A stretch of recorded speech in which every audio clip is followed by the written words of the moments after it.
Oke, ada masuk lagi pertanyaan ya di blog saya. Ini dia, dari Mbak Indri ya. Ini dia nih. Kak, saya sudah buat paspor tapi agak sulit. Kalau dibantu apakah bisa, Pak? Wah, ini baru saya balas ya. Baru saya lihat. Maaf, Mbak Indri ya. Karena kemarin sempat sakit gitu ya, terus nggak pegang-pegang HP gitu ya, nggak buka-buka, ini baru buka lagi. Oke, saya jawab nih, untuk Mbak Indri, sudah buat paspor tapi agak sulit. Nah, pertanyaan saya yang pertama, Mbak Indri, prosesnya di mana waktu itu? Di imigrasi mana? Kemudian yang kedua, apakah sudah foto, sidik jari, dan wawancara atau belum? Nah, kemudian kesulitannya di mana? Nah, supaya nanti tidak terlalu membingungkan, Mbak Indri bisa chat via WhatsApp saja ke nomor saya ya, di 0821140402333. Itu ya Mbak Indri ya. Nah, tapi saya sedikit jelaskan, semoga informasi ini juga bermanfaat buat yang lain ya, selain Mbak Indri. Jadi agak sulit, nah biasanya agak sulit itu, yang pertama dokumen tidak lengkap. Nah, kok nggak lengkap gimana Pak Budiarjo? Saya sudah ngelampirin KTP, kartu keluarga, akta lahir, kan cuma diminta 3. Betul. Secara SOP hanya diminta 3. SOP ya kita ngomong. Tapi pihak imigrasi selalu preventif. Petugas pasti akan meminta dokumen yang lebih. Agar meyakinkan pemohon tidak akan bekerja sebagai TKI ilegal di sana. Itu yang pertama.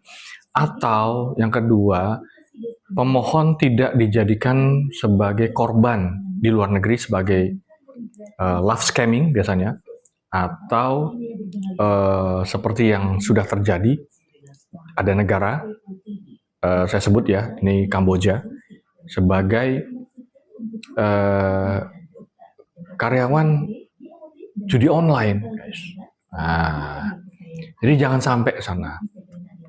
Jadi modusnya itu diiming-imingi kerjaan, ya ini yang sebagai judi online ya, tapi tidak diomongin. Jadi datang sampai sana, paspornya ditahan, udah nggak bisa keluar.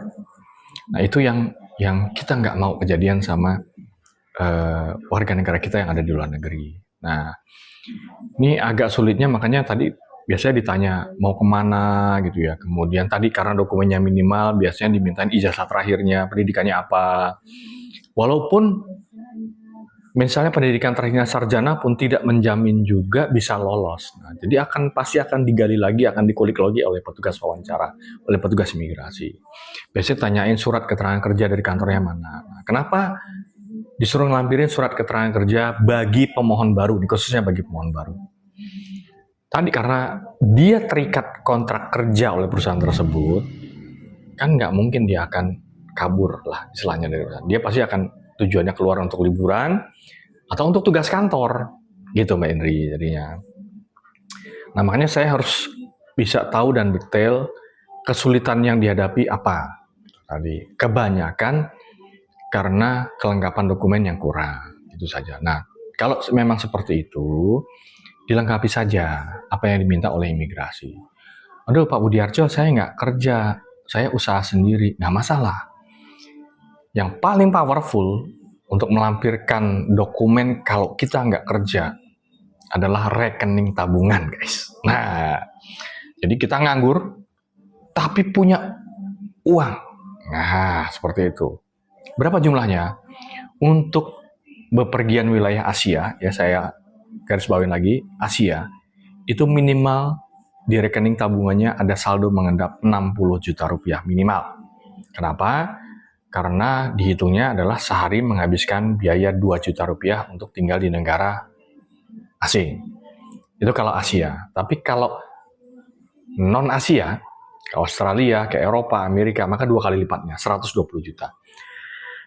Seperti itu. Semoga menjawab ya Mbak Indri pertanyaan saya. Jika tadi ada kekurang jelasan, bisa langsung kontak di nomor WhatsApp saya yang tadi saya sebutkan. Semoga jawaban saya memberikan penjelasan buat semuanya. Oke?